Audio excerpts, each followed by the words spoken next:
Hey, what up everybody? This is Stevie Breach coming to you. Today was D-Day. Today was the day that, a ton of WWE wrestling talent hit the cutting room floor.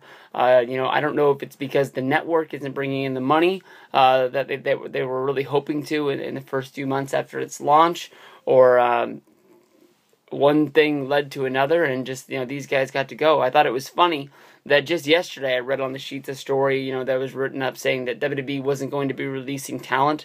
They didn't want to have talent with the overwhelming, feeling of they might get fired in the next week or something like that. They wanted to know that, they got signed to a contract, they were going to roll that contract out.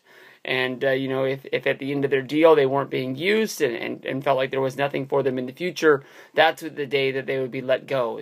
There wouldn't be, any phone calls from head of talent relations saying, creative has nothing for you.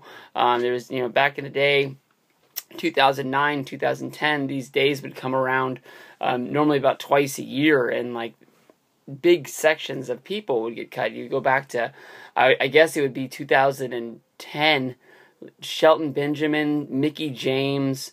There was one day when just a whole bunch of just sort of big name talent, none of them ever main event guys, but just wow, the whole mid card is gone. When you look at this list of guys, honestly, these are the people that you would cut. If you were in charge of WWE and you had a budget and you said, hey, who are you going to keep and who are you going to let go? Nobody on this list, people should be really crying about. I think people should be standing up saying, back in 2010, I was a real big fan of Evan Bourne. I know Drew McIntyre has his fans. I know that Jinder Mahal has Assault and Battery 777 as his one fan that's out there. Some people like Kurt Hawkins because he's a nice guy. But I don't see anybody really, throwing a fit, that Yoshitatsu got released. A lot of these names are people that, were real popular or, came in around 2010 and, they hit their peak and they just, one thing led to another. I mean, Evan Bourne, I don't think was ever going to be World Heavyweight Champion. I know that there was plans to make him, ECW Champion. I think everybody's seen the commercial that's been leaked of him being the ECW champion for an ECW commercial. I think ECW turned into NXT before that was able to happen. But even when he moved over to Monday Night Raw, Evan Bourne was a big deal. Everybody remembers him in the Money in the Bank from 2010. He was big in the WrestleMania 26 Money in the Bank as well.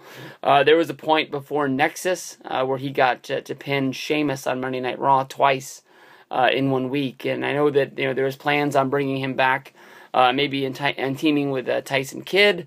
I guess that's turned into Tyson Kidd's going to be some sort of a masked luchador style wrestler now, so that thing. But Evan Bourne's been able to wrestle now for, I would guess, almost a year and a half, a year at least.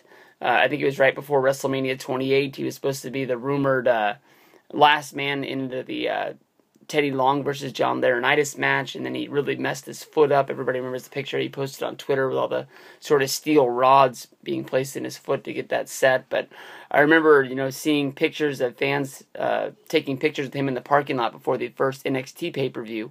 That would be 3 or 4 months ago, and he was there. He looked ready to go. I mean, everybody's seen the FCW match that he had when he came back from that, and they just never really did anything with him. I don't know if, they felt like the fans forgot about him. He still looked the same.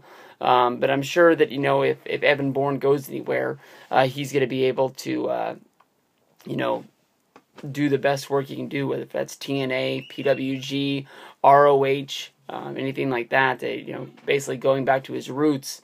Maybe MTV can start up that wrestling organization that they had back in the day with him and Cole Cabana and a whole bunch of other guys, Joey Ryan. I always liked that show. Only a half-hour wrestling, I can do that any day of the week. That's one of my favorite wrestling DVDs that I have.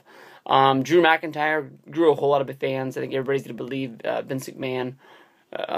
Everybody's going to remember Vince McMahon coming out there and saying that he was the future of wrestling. And although he bored us to death with his, entrance into the ring and just nobody really caring about, him being there, he was a great wrestler. And I mean, he ended up being in 3-man band, which was kind of a joke, but I mean, when you really looked at it and enjoyed it, sort of like as a wrestling fan, three-man band was always fun, and I always really enjoyed them. Jinder Mahal, the one guy that Ravi really liked out there.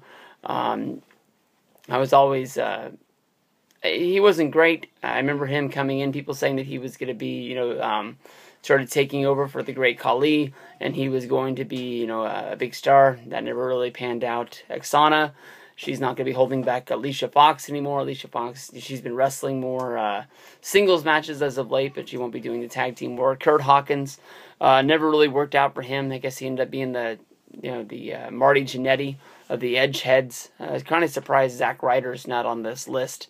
He sort of was, making those Zack Ryder's Last Resorts videos, and it sort of seemed like he felt like he was going to be getting released sooner than later, and it's not on here. Camacho, I thought he wrestled a good match on that NXT TakeOver against Adam Rose. Adam Rose now being, held down to Superstars this week, not on Raw or SmackDown. Brodus Clay, I guess he'll never be able to live up to the hype of WrestleMania 28. That was a fun moment. I wasn't a Brodus Clay fan at the time. I didn't like his matches, that I wasn't really getting his gimmick at all, but at WrestleMania 28, I broke it down to that match, and I had a ton of fun. Yoshitatsu, WrestleMania 26 Battle Royal winner before WrestleMania, and referee Mark Harris. I wouldn't know who he was if he walked in here with a t-shirt saying, I am Mark Harris. But, wow, that's a long list of people. Nobody really going to be, breaking the bank about or anything like that. But I'm sure TNA will pick up a few of these talents, and they'll go from there. So peace out, everybody. Sucks to be these guys. And Mark Henry, you're an idiot.